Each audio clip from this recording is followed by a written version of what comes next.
Welcome back, everybody. In today's video, we'll be taking a quick look at the late holiday 2013 catalog from LEGO. And yeah, this is probably one sent out probably late December, probably right before the holidays, maybe middle of December. Just pretty much just doing a one final kind of stretch, kind of pushing people to buy some of these LEGO sets for, back then, for Christmas, for family, for kids, whatever it is. So yeah, the front right here, just kind of the holiday theme, no specific sets, or actually, I guess there is the carousel, but yeah, free shipping, like always. Let's move on, though, guys. We do have the Winter Village Market. That was the one that was promoted on the front right there. I really don't even remember this set, honestly. 2013 was the first year I started my YouTube channel, so the first year I really got into, LEGO kind of hardcore and keeping up with everything. So this is going to be kind of a throwback for me, but yeah, so not too bad right here. Pretty decent LEGO set. Moving on to the hard to find sets, we do have, starting on the left side, we do have the Pet Shop right up here. Let's move. Yep, we have the Pet Shop up there. Same with the Grand Emporium, two very nice modular buildings, especially the Grand Emporium. And then we have the Haunted House from Monster Fighters down here. Definitely one I kind of wish I picked up. And for $180, it's not too bad of a price.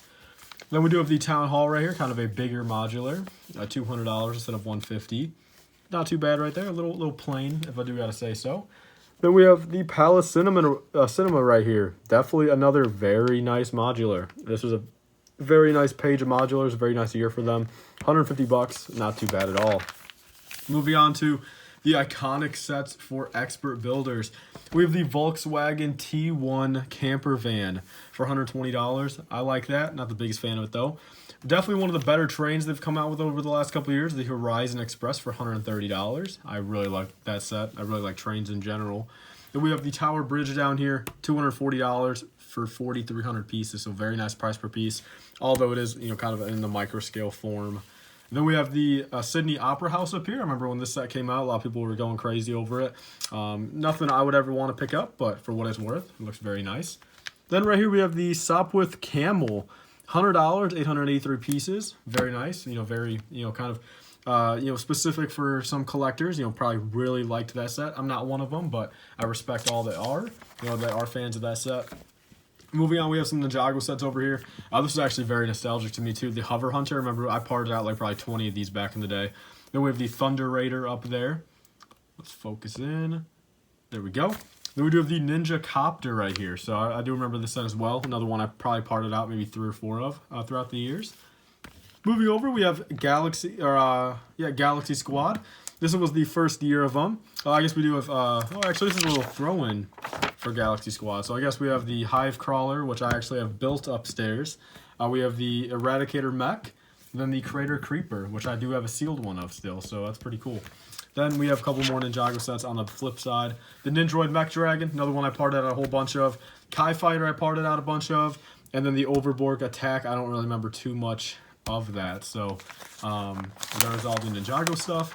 Moving on to Creator, we have the Family House up there. Definitely kind of a cool build. A little overpriced, though, I gotta say, for $70. The Highway Speedster. This is actually something I wouldn't mind picking up right now. Wow, I'll have to look into that. I'll see what the resale is on that. But that actually looks pretty cool. I'm not sure what car they're trying to go for. Probably it's a basic sports car, but it actually looks pretty fun. And then we have the Treehouse over here, a set I do have. I did have it built, and it's in pieces now, but this was a very cool set. Then we have the Aviation Adventure Set, so that looks pretty cool if you're a fan of planes. Oh, then we have the Construction Hauler. I didn't realize that little $18 Technic set, kind of a weird price point. Moving on, we have Duplo. Not going to cover that. Moving on to City Builders, we have we have Coast Guard Helicopter, Monster Truck Transporter, and then the Coast Guard Plane. I remember this was a big year for Coast Guard. Then we have the starter set right there. And then the Cargo Train set. Pretty overpriced, but for the stuff in there and the pieces in there, I think it's a pretty good deal. Probably could have came with a couple more cars, though. Made people happy, but another train that's very cool. Moving on to the Friends sets, we have Heart Lake High. Definitely kind of an underwhelming set, but pretty cheap and nice price per piece. We have the Downtown Bakery right there. And then we have the smaller sets up there. We have Olivia's Beach Buggy, Emma's Sports Car, and Andrea's Bedroom. So all little $10 sets. Moving on, we have the Mindstorm set that's in a lot of these catalogs, and then the Kuso sets for the year. We have all 3 of these miniature micro Minecraft sets. We have the Village, the Nether, and then the original one. I do have both of these guys sealed in my collection, and this one built. Pretty cool for the time. Moving on to the must-have holiday sets, we have a little variety up here. We have a little Master Builder Academy, the Fire Station, the Family House, and then we have the Passenger Train, another very nice train, very good year for trains. We have the Technic Service Truck, nothing I would ever like, but it looks pretty cool. And then kind of just promoting what's on each page up here. Then we have popular gifts under 35, all stuff we kind of seen already, but we do have the Adventure Camper up there, and then the Ultimate Speedor Tournament. This is where Chima kind of first got its run from, so can't wait to see what's in there. Then moving on to superheroes, we have some Marvel stuff from Iron Man 3. We have the Iron Man Extremis Seaport Battle, and then we have the Malibu Mansion Attack. Even though Iron Man 3 was pretty underwhelming, I do gotta say they did the set's kind of justice. I mean, the Malibu Mansion Attack's a pretty cool set. Then we do have the Daily Bugle Showdown. I remember this one, a lot of people were hype about back then. Moving on to a little DC action, we have the Battle of Smallville. My dad actually has this built in his collection. Then we have the Arkham Asylum Breakout. This is a fantastic set back in the day. I really wish I had this. My dad was close to getting it back in the day, but he ended up never getting it either, so there is that. Moving on to everybody's favorite theme, we have some Shima right here. Let's start off with the Lion Chi Temple. Pretty overpriced, I gotta say, but it looks halfway decent. We have the Speedors down there. I won't get much more into those. We have the Warris's Combat Lair. Remember, I parted out a couple of these bad boys, got them from a Kmart. Eglor's Twin Bike. Then we have Gorzan's Gorilla Striker. All stuff I parted out. Wow, this is actually a lot of this is nostalgic. I parted out a lot of this stuff back then. And I know parting out's not the best thing, but for me, it is pretty nostalgic. It's kind of seeing all these sets again. And wow, that was already like 6 years ago. Then we do have some Advent calendars. All the Advent calendars this year were pretty cool. I mean, it has the Jango Fett for the Star Wars one. And then we have some architecture. Pretty cool. Won't get into that. A couple more kind of bigger Technic things. Kind of so-so.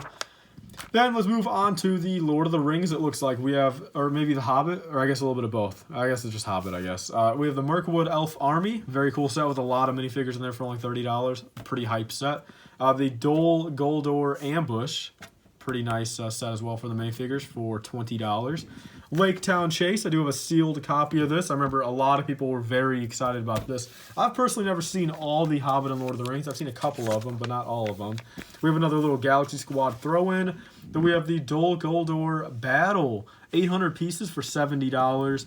I remember Azog was a very big, figure back in the day. A lot of people wanted him. So there's that. Not too shabby. Moving on, we have some Lord of the Rings finally. We have Battle of the Black Gate. Remember, that was a very nice set. People were really wanting the eagle up there. Then we have the Pirate Ship Ambush. Another one of those that a lot of people were excited about. $100 for a ship, not bad. Piece count was kind of low, but it was a pretty big build.